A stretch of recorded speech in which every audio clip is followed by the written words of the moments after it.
any way get back in this Iran deal. We shouldn't do any negotiations with them. The only way we should do this is if we have our Arab partners that are involved in it that know how deadly and lethal Iran can be. We should not be doing this. And, you know, it's bad enough that Biden leaned on China to go get help with Russia. I mean, you're going and you're leaning on one enemy to get help with another. I never told China anything I didn't want Russia to know. I mean, this is just naive, and it's just, this is weak on every level. It's why we're continuing to have the problems, is because the U.S. is being foolish about how we're dealing with our situations. And that was former UN Ambassador Nikki Haley on this program last month. We are back with Senator Bill Hagerty. He sits on the Foreign Relations Committee. He is at the southern border this week and has been watching the carnage on the ground. Senator, is the U.S. returning to the Iran deal, and why? Well, it certainly appears that the Biden administration is doing everything they can to move in that direction. It's so foolhardy, but yet again, another example of President Trump taking a decision that was best for America, getting us out of that deal, and the Biden administration doing everything they can to undo President Trump's great policies just to, support their own vanity. President Trump is going to be proven right again here with Iran, the world's greatest sponsor of terror. We're talking about putting tens of billions of dollars into their hands, talking about putting them on the path to a nuclear weapon and completely destabilizing the Middle East. We heard nothing of the Abraham Accords since the Biden administration took office. President Trump achieved a tremendous victory there in terms of the possibility for peace and economic prosperity in the region.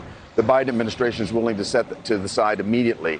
They're going to do everything they can to go back to the failed policies of the Obama administration, just like they've done here at the border. President Trump had the wall funded here in Laredo, where I am. There is no wall here, Maria. It's a tragedy. It's chaos here. If you look around the globe, every place that the Biden administration has taken an action to undo President Trump's good policies, we've suffered, and nowhere more so than with domestic energy.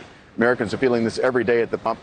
The Biden administration came in and killed our domestic energy policy. They've waged war on the domestic oil and gas industry, and you've seen the inflation repercussions around America.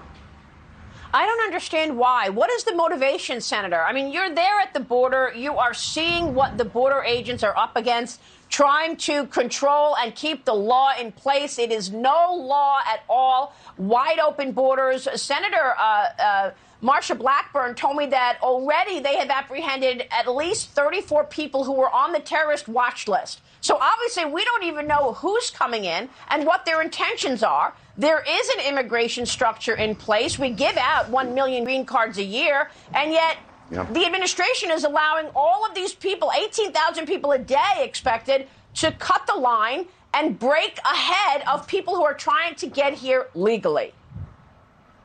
It's unbelievable, Maria. And just to go beyond that, the national security crisis that Senator Blackburn mentioned is enormous.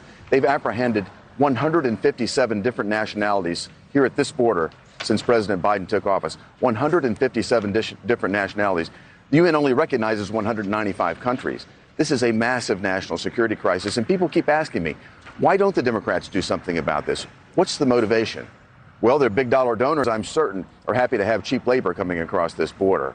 But even worse, it's the cynical thought that Democrat politicians with their sanctuary cities are trying to change the map, trying to change the electoral map for themselves in a way that is incredibly cynical, and they're willing to put Americans at risk. They're willing to lose 100,000 lives a year to overdoses.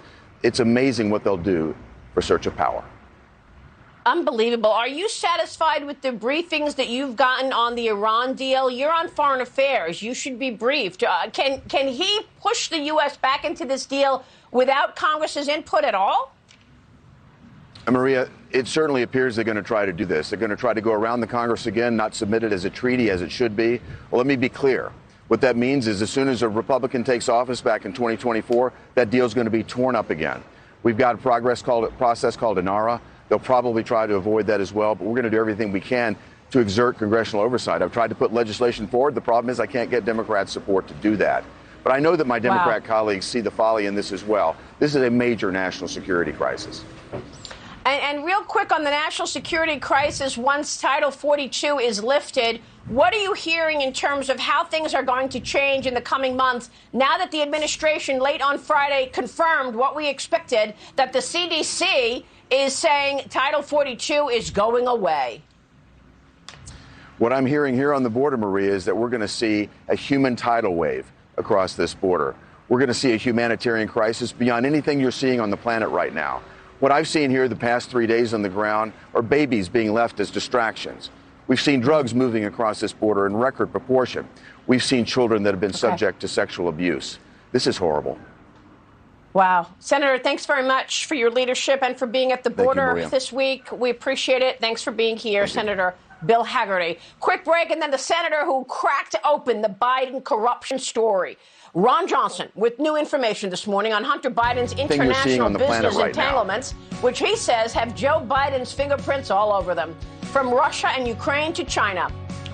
How could all of this explain the multiple foreign crises erupting today, and why suddenly the mainstream media is allowed to report on it after this?